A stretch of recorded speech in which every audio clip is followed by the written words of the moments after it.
오늘 말씀의 제목은 기도는 하나님이 우리 그리스도인들에게 우리 성도들에게 주신 특권인데 이 특권은 황금 열쇠와도 같은 것이다 라고 생각을 할 수가 있습니다. 우리 말 가운데 오지랖이란 말이 있습니다. 흔히 오지랖이 넓다 이런 말을 쓰기도 하죠. 이 말은 무슨 일이든 참견하고 간섭하는 사람을 가리켜서 오지랖이 넓다라고 이야기합니다. 대부분 부정적인 의미로 사용되어지기도 하는 것을 볼 수가 있습니다. 원래 의미를 알고 나면 그 오지랖이란 이 말의 뜻은 부정적인 의미가 아니라는 것을 우리가 알 수가 있는데 원래 이 오지랖이란 이 말은 윗옷의 앞자락을 말하는 거예요. 윗옷 가운데 이 앞자락을 가리키는 것을 말씀하는데 그러면 사람들이 옷에 그 위에 어떤 옷을 입었든지 겉옷이 다 감추어 주는 것을 이야기하는 것을 두고 오지랖이라 이렇게 하는 거예요. 그러면 그 원래의 의미는 감추어 주는 것, 덮어 주는 것 이런 의미를 가지고 있기 때문에 원래는 좋은 의미인데 그것이 어느 순간 나쁜 의미로 부정적인 의미로 쓰여지는 것을 볼 수가 있습니다. 그래서 부정적인 의미를 붙여서 오지랖이 넓다는 사람은 남의 일에 시시콜콜 간섭하는 사람이다 이렇게 불려지게 되었습니다. 요즘에는 이 오지랖이라는 이 말에다가 오지랖이라는 단어로 사용되어지기도 한다라는 것을 볼 수가 있는데 눈치도 없이 다른 사람에게 이런저런 간섭하는 사람 또 참견하는 사람은 당연히 좋지 않죠. 그렇잖아요. 우리가 막 무슨 일이든 나서서 간섭하고 참견하는 사람 그런 사람 불편하고 또 여러 가지 불쾌할 때가 참 많이 있죠.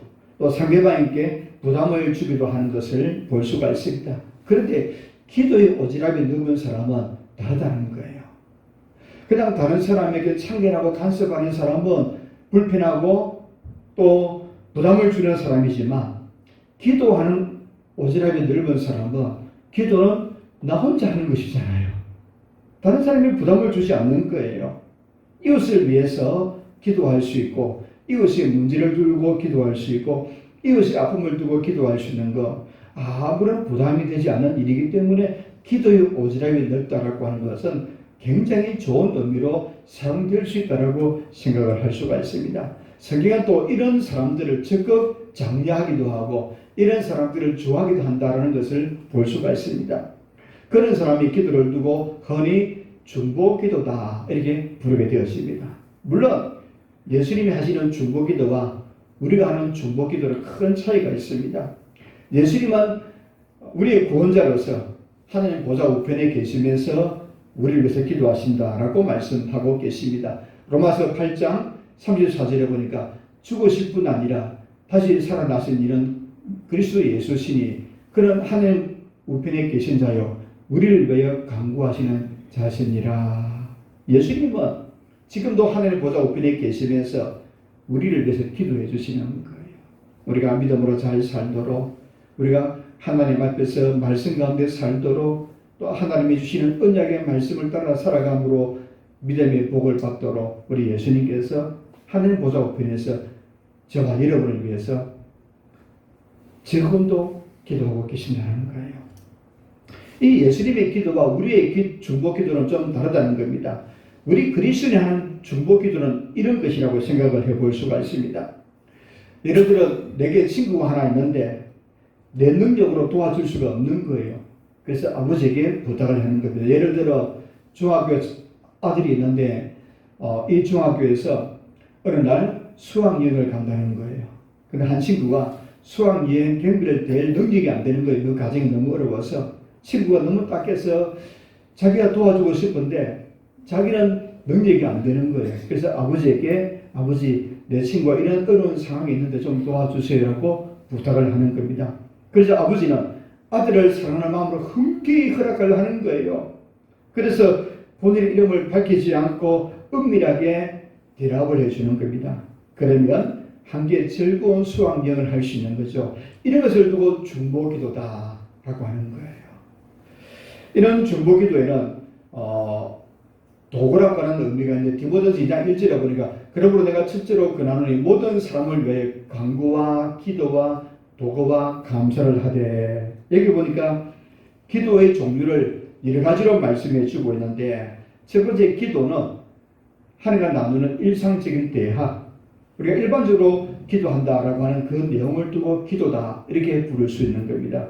간구는 어려운 문제를 놓고 하나님 앞에 간청하는 기도, 물론 일반적인 기도도 포함되겠습니다만 어려운 문제, 특별한 문제를 놓고 간절히 기도하는 것을 두고 간구다. 세 번째는 감사하는 기도, 감사를 드리는 기도. 도구라고 하는 말은 다른 사람을 위해서 대신 기도해 주는 것을 두고 도구의 기도다 이렇게 부르고 있습니다. 이와 같이 성경은 이 도구의 기도를 두고 중보 기도다라고 말씀하고 있습니다. 이런 기도를 성도들이 적극적으로 해야 한다라고 하는 것을 말씀해 주고 있습니다. 예수님은 하나님과 우리 사이 유일한 중보자가 되십니다. 예수님은 하나님과 우리 사이를 연결해 주는 유일한 중보자인데, 그리스도인들은 작은 중보자가 되어서 불신자들을 예수님께로 연결해 주는 사람이 되어져야 되고, 복음 전파를 통해서 불신자들을 하나님 연결시켜 주는 사람이 되어야 되겠고, 또 기도를 통해서 이웃을 하나님과 연결시켜 주는 사람이 바로 우리의 기도의 모습이고 우리의 삶이고 우리가 마땅히 해야 될 일이다라고 말씀합니다. 이런 사람을 두고 기도의 오지라퍼, 기도의 중보자에게 말씀할 수 있는 겁니다. 중보기도라고 하는 것은 성숙한 신앙의 모습이라는 거예요. 내가 다른 사람을 위해서 기도한다는 것은 그 신앙이 성숙에 이쳐간다라는 그런 의미를 가지고 있는 거예요. 또 하나는 이웃을 사랑하는 모습을 실천하고 있다라고 말할 수 있는 거예요. 그런 차원에서 우리 그리스도인들이 중보기도의 사람이 되는 것은 너무나 귀하고 아름다운 것임을 범에게 밝혀주고 있다라고 하는 겁니다.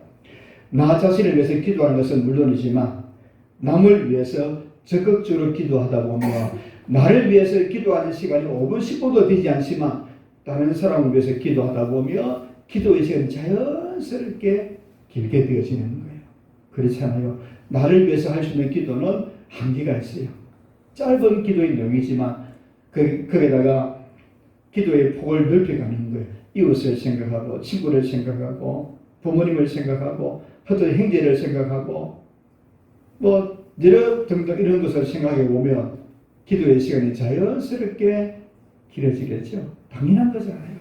이렇게 기도의 폭을 넓혀가야 한다라고 하는 겁니다. 그래서 우리가 한번 오늘 이 시간에 우리의 기도의 삶을 돌아보자는 겁니다. 우리가 세상에서 승리할 수 있는 무기가 있는데 그 무기는 기도라고 하는 겁니다. 그 기도는 황금 열쇠고 이 황금 열쇠는 잘 사용하고 자주 사용하면 더 좋은 것이라고 성경이 가르쳐주고 있습니다. 그런데 이 황금 열쇠, 기도의 열쇠를 나 자신을 위해서만 쓰는 것이 아니라 이웃을 위해서 쓰는 것이 하나님 아버지의 뜻이다 라고 하는 거예요. 그런 차원에서 우리는 기도의 사람, 기도의 오지랖이 넓은 사람이 되어야 한다라고 하는 것을 말씀해 주는 겁니다. 성경 인물들, 또 우리 주변의 신실한 그리스도인들을 살펴보면 모두가 기도의 지경이 넓어지는 사람들이 기도의 지경을 넓혀가는 사람이다 라고 하는 거예요. 오늘 본문에는 사무엘 선지자가 등장을 합니다. 이 사무엘 선지자는 평생 시지하고 기도하는 사람입니다. 그 기도를 자신을 넘어서 남을 위해서 기도했던 기도의 사람이다 라고 하는 거예요. 평생을 기도한 사람인데 자기 자신을 위해서 기도한 것도 있지만 다른 사람을 위해서, 이스라엘 민족을 위하여서, 이웃을 위해서 평생 기도했던 사람이 오늘 사무엘이라는 사람이라는 거예요. 사무엘 어머니 한나가 아이를 낳지 못해서 하나님께 기도합니다. 하나님, 내게 이 아이를 주시면, 내게 아들을 주시면 하나님께 드리겠습니다라고 기도하였습니다. 그래서 하나님이 그 기도를 들으시고 사무엘 선지자를 주신 거예요. 태중에서도 출생 후에도 사무엘 어머니 한나는 아들을 위해서 열심히 기도했습니다. 이 사무엘은 기도의 어머니 밑에서 성장하고 자라가게 되었습니다. 이 사무엘은 젖을 떼자마자 성전에 보내져서 제사장에게 맡겨서 제사장 수업을 받게 하는 거예요. 사무엘 3장을 보면 이 사무엘 선지자가 기도의 사람으로 잘 성장해 간 것을 볼 수가 있습니다. 장성한 후에 이스라엘 사사가 되었습니다. 왕이 없을 때 재판과 같은 역할을 하는 사람이 사사였어요. 사무엘 선지자가 사사가 되어지고 제일 먼저 한 일이 무엇인가 하면 기도회를 인도했다는 거예요.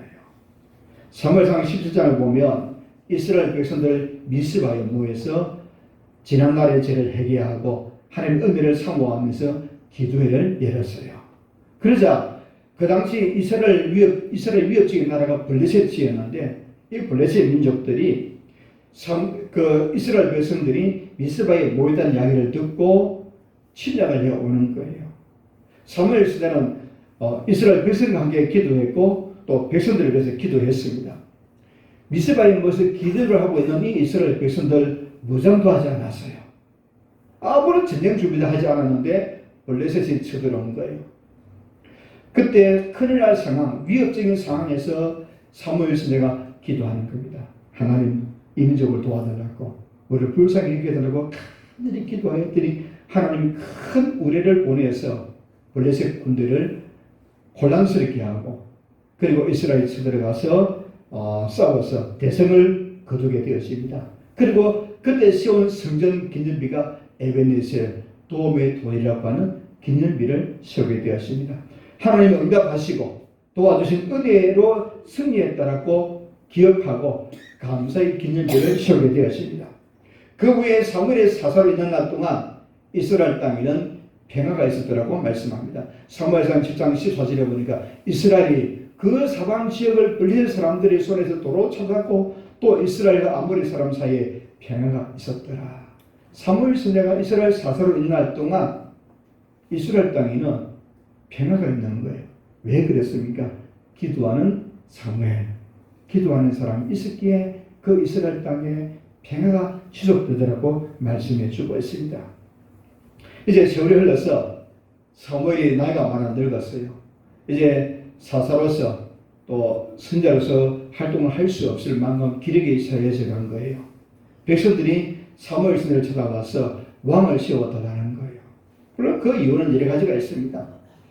사무엘의 두 아들이 아버지 사무엘 선지자와 같이 정직하지 못하였고 뇌물을 받고 잘못되게 판결하는 것을 보고 이스라엘 백성들이 실정을 내고 왕을 요구합니다. 또 주변 나라들을 보니까 왕이 있는 나라들이 강건해지는 것을 보고 이스라엘도 왕을 요구합니다. 그런데 사실 이스라엘은 왕이 있었어요. 누가 왕입니까? 하나님이 이스라엘 왕이었어요. 하나님이 이스라엘 왕이 되어서 하나님이 이스라엘 백성들을 인도하여 주셨고 도와주셨는데 이 이스라엘 백성들이 인간과 사람으로 왕을 세워달라고 요구하는 겁니다. 세상적인 욕심이 앞장서서 왕을 요구한 거예요. 하나님이 기뻐하지 않으시다가 백성의 요구를 들으시고 하나님이 이스라엘의 왕을 주시기로 허용을 합니다. 그리고 사무엘 선지자는 이스라엘 백성을 모아놓고 핵심은 신앙이다 라고 하는 거예요. 이스라엘 백성에게 제일 중요한 것은 여호와 하나님을 섬기는 일이라고 강조하고 또 강조합니다. 그리고 사무엘 선지자는 사울을 왕으로 세워놨고 퇴임을 하면서 백성들에게 거듭거듭 당부하면서 바른 신앙 위에 살아가야 된다라고 말씀을 하게 되었습니다.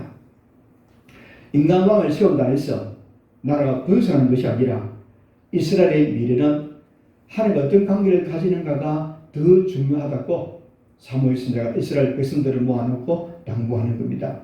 하나님의 말씀에 순종하면 축복이요 불순종하면 저주라고 하는 이 공식을 또 이스라엘 백성들에게 말씀하고 있습니다. 그러면서 이 하나님 대신 인간 왕을 요구하는 이스라엘 백성들에게 한번 하나님 혼을 내어주시고자 그들의 불신앙과 완악함을 지적하면서 기도하였더니 어떤 일이 생기는가 하니까 사무엘상 12장 18절에 보니까 하나님이 추수 때에 우레와 비를 보내셔서 하나님을 두려워하게 하고 사무엘 선지자를 두려워하게 했다라고 말씀하는 거예요.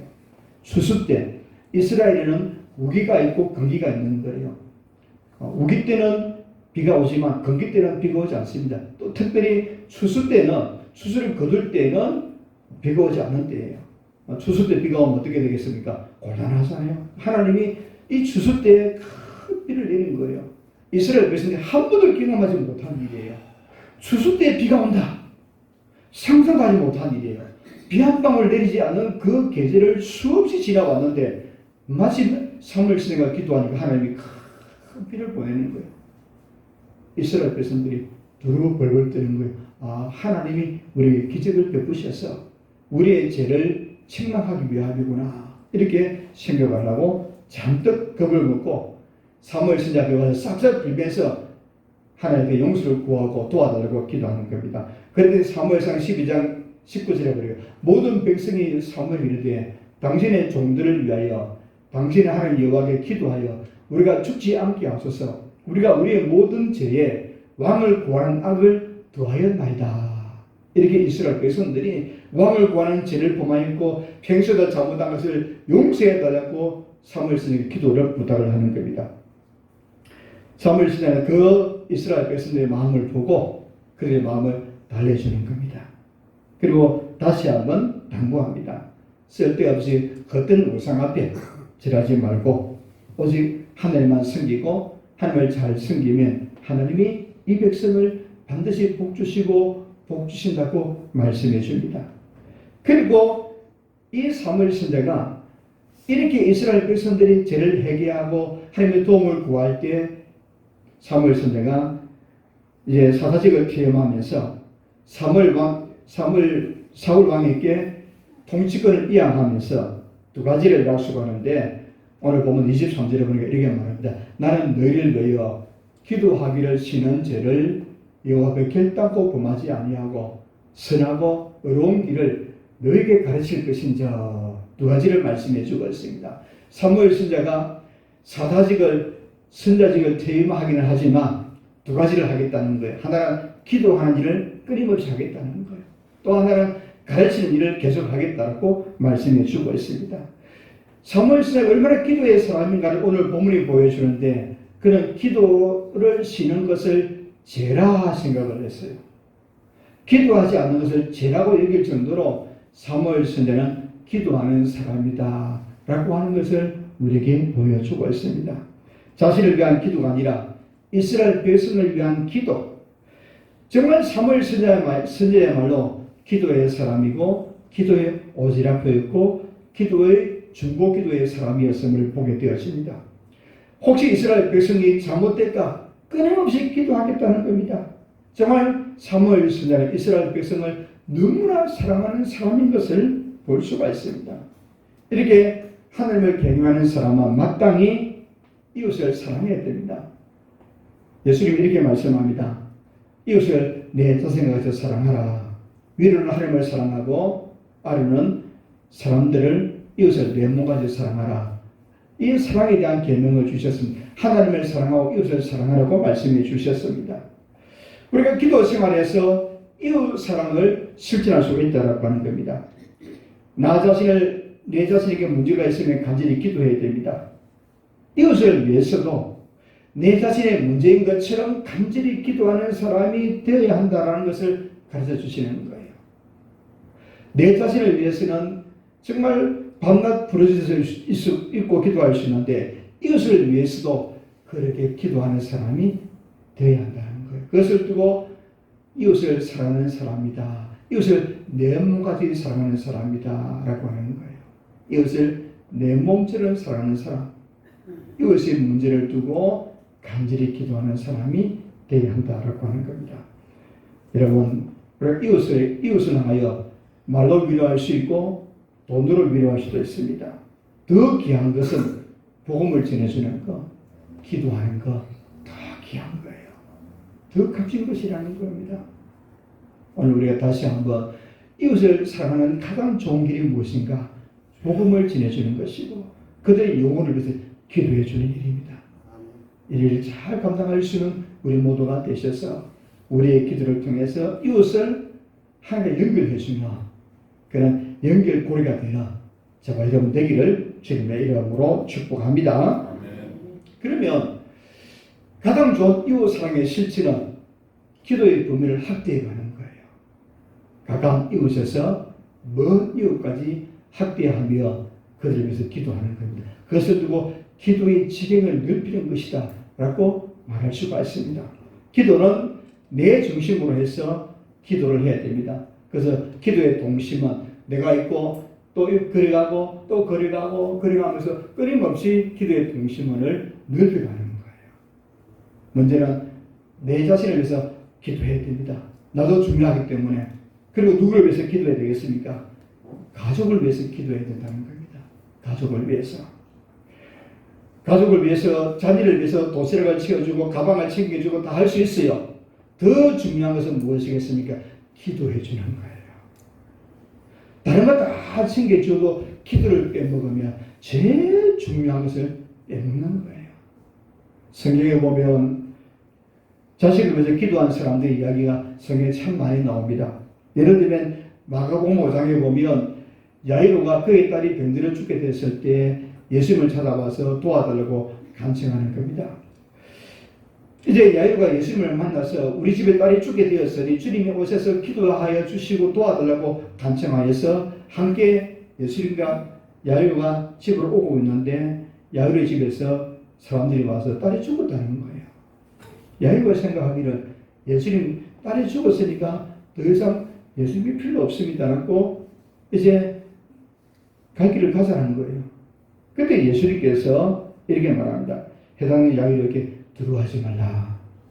그 말씀을 듣고 해당의 야이로가 아멘하고 예수님과 함께 자기 집에 왔어요. 아니 이미 죽었어요. 사람으로 할 수 있는 일 아무것도 없어요. 그때 예수님께서 그 죽은 야이로의 딸이 방에 올라가서 어떻게 합니까? 달리다고 소녀 일어나라. 그랬더니 일어난 거예요. 뭐 때문에 그렇게 되지 겁니까? 아버지가 딸을 위해서 중보기도 하였더니 그 기도로 딸이 살게 되신 거예요. 여러분, 성경에는 부모의 기도를 통해서 자녀가 잘 되는 경우를 볼 수가 있습니다. 또 있습니다. 가나안 여인, 마태복음 15장에 보니까 가나안 여인, 이방 여인입니다. 술보르게 여인이라고 말하기도 합니다. 예수님께서 이 여인을 두고 이렇게 말합니다. 자녀의 떡을 개들에게 주지 아니한다 라고 하는 겁니다. 이 가나안 여인, 이방 여인을 두고 개와 같이 취급한 거예요. 자존심이 상할 만한 일이에요. 불쾌한 일입니다. 그런데 어떻게 이야기합니까? 개라도 주인의 밥상 부스러워 보고 삽니다라고 간청합니다. 그런데 예수님께서 그 여인의 기도를 들으시고 이 귀신 들린 딸을 고쳐주시는 거예요. 귀신 들린 딸이 기도할 수 있겠습니까? 할 수 없잖아요. 어머니의 기도로 말미암아 그 딸이 고치는 거예요. 오늘 본문에 나오는 사무엘 선지자가 어떻습니까? 사무엘 어머니 한나는 자신을 위해서 얼마나 기도했겠습니까? 잉태하는 순간부터 태어나고 정머리를 졌을 때 나이를 성전에 보내서 어머니가 떨어져 있는 아이, 그 아들을 위해서 아마 사무엘 어머니는 평생 기도하였을 거예요. 사무엘 선지자는 어머니의 기도로 말미암아 세워지고 만들어진 사람이라고 생각할 수가 있습니다. 뿐만 아니라 역사 속에서도 기도로 말미암아 성공한 사람들이 있다라고 하는 겁니다. 고대 신학자 가운데 어거스틴, 이 어거스틴은 젊은 날 이단에 빠지기도 하고 우상을 섬기기도 하고 하나님을 물리하는 삶을 살아가게 됩니다.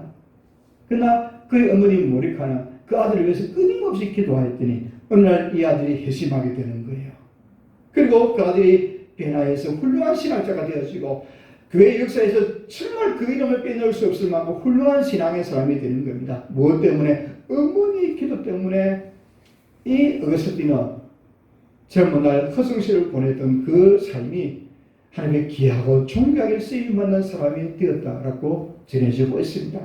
또 존 뉴턴이라고 하는 복음성가와 찬송가를 많이 저술했던 그 노예 상인 출신이었던 사람인데 이도 어머니의 기도로 말미암아 훗날 회심하고 귀한 목회자가 되어지고 복음 전도가 되어졌다고 전해지고 있습니다.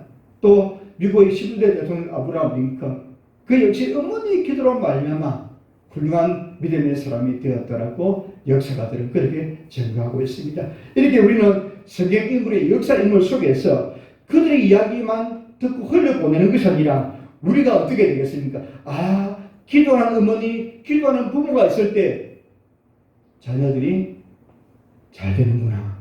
자녀들이 하나님 위해 바르게 살아가는구나. 이 사실을 알게 되는 거예요. 어떻게 되겠습니까? 실천해야 되는 거예요. 성경에 있는 이야기가 아니고 역사 속에 흘러간 이야기가 아니라 내가 실천해야 될 이야기라고 오늘 우리에게 주시는 말씀이라는 겁니다.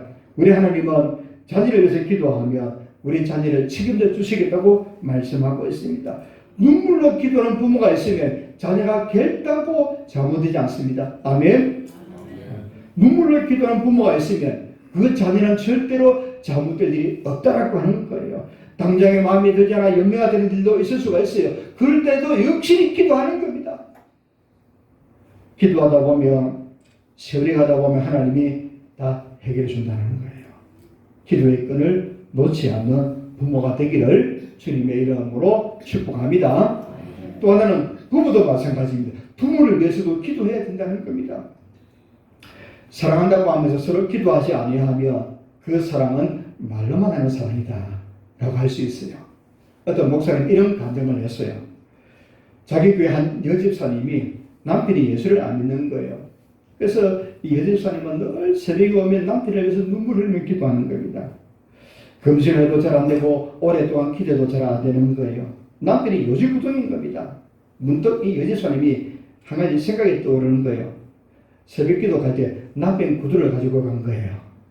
그래서 교인들이 다 기도하고 가면 강대상에 앞에 신발을 놓고 이렇게 말합니다. 하나님, 구두가 먼저 왔습니다. 구두 주인도 오게 해주세요 라고 하고 기도하고 갔다는 거예요. 구두가 먼저 오고 구두 주인도 따라오라고 기도했다는 겁니다. 근데 어느 날 남편이 주일이 되니까 교회를 같이 가자 하더래요. 깜짝 놀란 거예요. 구두만 갖다 두었는데 남편이 어느 날 마음에 감동이 왔는지 교회를 가자 그래서 함께 왔는데 마치 은혜를 받고 열심히 신앙생활 했다는 이야기가 있어요.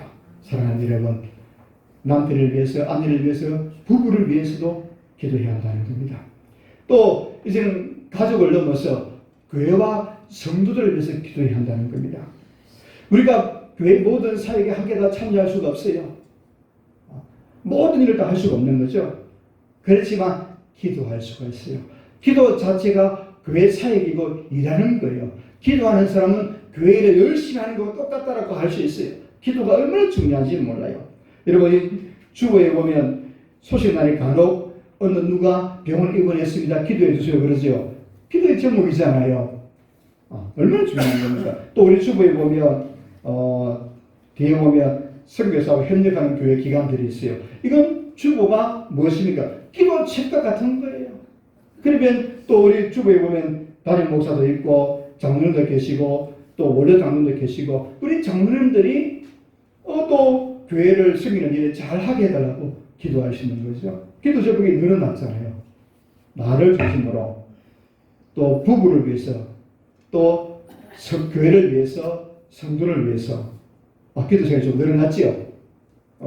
하나님 우리 대교회를 복 주시고 대교회 출입하는 성도들에게 은혜를 주시고 모든 일이 잘되게 해달라고 기도하는 거예요. 또 주보에 있는 대로 우리가 도우는 교회들, 선교사님들, 때로는 질병으로 고통당하는 우리 성도들을 위해서 기도해 주는 거. 이 주보가 바로 기도 책자와 같은 이거를 하게 되는 거예요. 이렇게 기도의 폭을 넓혀갈 수 있다고 하는 겁니다. 뿐만 아니라 또 주야기를 위해서, 제성들을 위해서, 구역을 위해서, 또 성도들 가정을 위해서 이렇게 기도할 수 있는 거죠. 이렇게 기도의 폭을 넓혀갈 수 있습니다. 또 무엇을 위해서 기도할 수 있습니까? 이 나라와 이 사회를 위해서 또 정치인들을 위해서 기도할 수 있는 거예요. 이 한국이란 이 나라는 선교사들 때문에 정말 복을 받은 나라임에 틀림이 없습니다. 우리나라에 세워지던 그 최초의 학교와 병원은 예외 없이 선교사들이 세운 것들입니다. 물론 이제 교과서에서 선교사들이 세웠던 학교와 병원들을 지으려고 하는 일들이 일어나긴 하지만 그래도 이 나라는 선교사들이 학교를 세웠고 병원을 세웠습니다. 또 대한민국이 국회를 개원할 때도 제일 먼저 기도로 시작했다라고 전해주고 있습니다. 임시의장이었던 이승만의 제안으로 그때 이운영 목사님, 그 이운영 의원이 개원하면서 국회가 개원되었다고 전해주고 있습니다. 6.25 전쟁으로 인해서 나라가 공산화될 뻔했을 때 국군이 낙동강까지 후퇴를 했는데 부산 초랑구에서 이제 내려왔던 북한에서 내려왔던 목회자들 성도들이 모여서 열심히 기도했습니다. 그랬더니 인천 산후조정이 성공적으로 이루어지고 이 나라가 자유를 얻게 되었다라고 그렇게 전해지고 있는 겁니다. 이렇게 나라와 민족을 위해서 기도해야 한다라고 하는 겁니다. 디모데전서 2장 2절에 보니까 이렇게 말씀합니다. 임금들과 높은 지위에 있는 모든 사람을 위하여 하라. 이는 우리가 모든 경건과 단정함으로 고요하고 평안한 생활을 하려 함이라. 임금들과 높은 지위에 있는 사람들을 위해서 기도하라고 말씀해 주는 겁니다. 저나 여러분 똑같은 생각을 할 거예요. 요즘 정치인들을 보면 공복인지 공적인지 헷갈릴 때가 참 많아요. 이 정치를 나를 위한 사람들인지 자기 밥그릇 챙기는 사람들인지 다른 생각을 가진 사람들이 헷갈릴 때가 참 많아요. 그래도 미우나 고우나 어떻게 되겠습니까? 그들이 정치를 잘해야 되죠. 그들이 정치를 잘해 우리가 잘 살아요. 밉든 곱든 기도해야 되는 거예요. 왜? 우리가 고요하고 평안한 가운데 생활하기 위해서 기도하라 이래 하였습니다.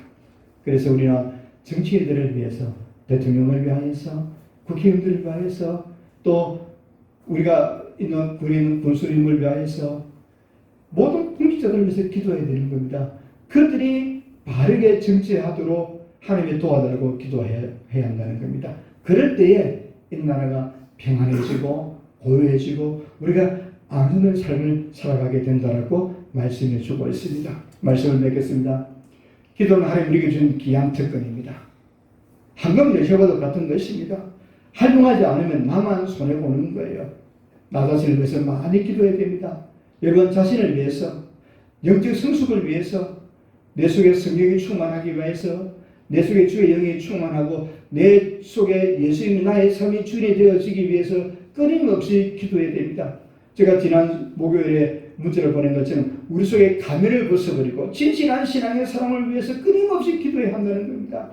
우리는 때때로 가면을 쓰고 앉아있을 때가 많이 있습니다. 이 가면을 다 벗어버리고 하나님 우리 속에 진실함을 찾고 거룩함을 찾도록 자신을 위해서 끊임없이 기도해야 한다는 겁니다. 그럴 때 하나님 우리 인생을 아름답게 만들어 가게 된다는 겁니다. 뿐만 아니라 가족을 위해서, 이웃을 위해서 더 많이 기도해야 하는 겁니다.